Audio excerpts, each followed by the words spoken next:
Yo, yo, yiggity yo, and welcome back to Emily's Adventures in Horrorland, dog! I'm sorry, I'm nowhere near cool enough to pull that off. Today is going to be the first video installment of Yeerie YouTube, where I look at some of the internet's creepiest animated series, viral vids, advertisements, and short films. This one is Proxy, a Slender Man story, recommended by my good friend Wesley, and I'm sorry to say, it didn't grab me in the way I was hoping. So, sit back and enjoy the crappiest screencasting my laptop's integrated GPU can handle. Don't worry, I'm thinking of a way to fix it. But for now, we will have to put up with this big ugly watermark. So, as you might expect, this short film is about our hero Vince having scary encounters with Barney the dinosaur. Oh, sorry, Slender Man. Slender Man. This film came out in October 2012, which puts it behind Slendy's first appearance on the Something Awful forums by about 3 years. It also puts it behind the original SlenderMan mythos article on the Creepypasta wiki, the birth of Marble Hornets, and the release of Slender the 8 Pages.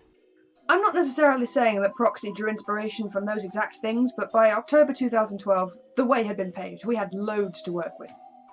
And a lot of this does look familiar. The torch beam illuminating patches of trees, the symbol of the operator, we even get an overt reference to the Creepypasta Wikia.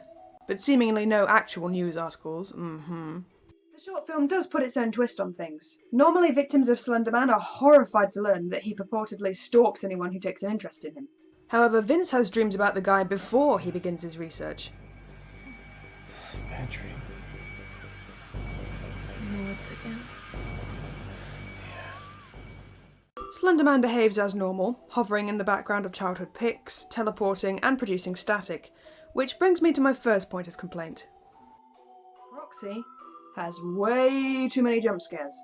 And I know that Slendy does often jump scare people in 8 Pages and what have you, but allow me to explain myself. I always felt that the real terror with SlenderMan was his relentless stalking, his drawn-out torment of his victims. They show this well in the game, in Marble Hornets, and even in several creepypastas. You're supposed to build up to his arrival a bit. Furthermore, I recognise that a short film only has a small amount of time to build up to the big scare at the end. I think that 9 minutes is more than enough time to do that. Take Damien McCarthy's Never Ever Open It. Most of the film is spent dropping clues, building suspense. Proxy, at about the same length, contains 7.5 jump scares. Compare that to 2015's remake of Poltergeist, which contained 21 jump scares, translating to roughly 1 every 4.5 minutes, not including the closing credits. Using the same logic for Proxy, that translates to a jump scare every 1 minute and 6 seconds. Now, before you start yelling at me, I don't think that Proxy is complete rubbish. I think the practical effects are well done, the CGI looks fairly convincing for what it is, the music is harsh and dreadful, in a good way, and they keep the shots varied and interesting. Ooh, overhead shots. Ooh, Dutch angles. All of these things give the short film a bit of studio polish, which is fine. It makes a change from all the shaky cam found footage style Slendy movies. But now I must address the thing that for me ruined the whole experience: Vince's girlfriend. God, this woman is irritating. First we see her shrug off Vince's nightmares and his creepy SlenderMan photobombing in the most unnatural and annoying way possible. Well, I'm gonna go to work now, and if you have any more pictures of trees, feel free to call me. People don't talk like that. And she leaves him alone all weekend, laughing off his fears when they go to dinner, and steals his chips. But look at him! He looks like someone spiked his absinthe with LSD. Then later that night, we must presume, he falls away from her at the door and she tearfully proclaims, Been normal for a long time, okay? I can't live like this anymore. Oh really? You can't live like this anymore? Well, then you'd better hope nothing horrible happens to you. Oh.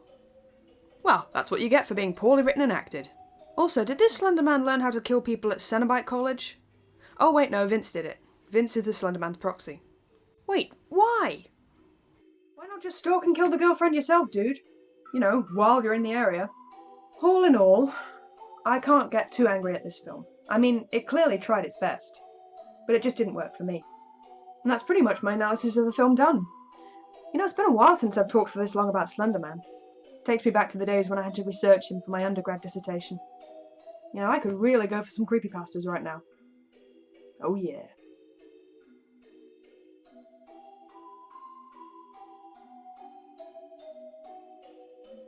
Furthermore, I recognise that a short story only has a small amount of time to... I turned into Sean Connery just then. Slendy only has a small amount of time to scare people. And I'm James Bond.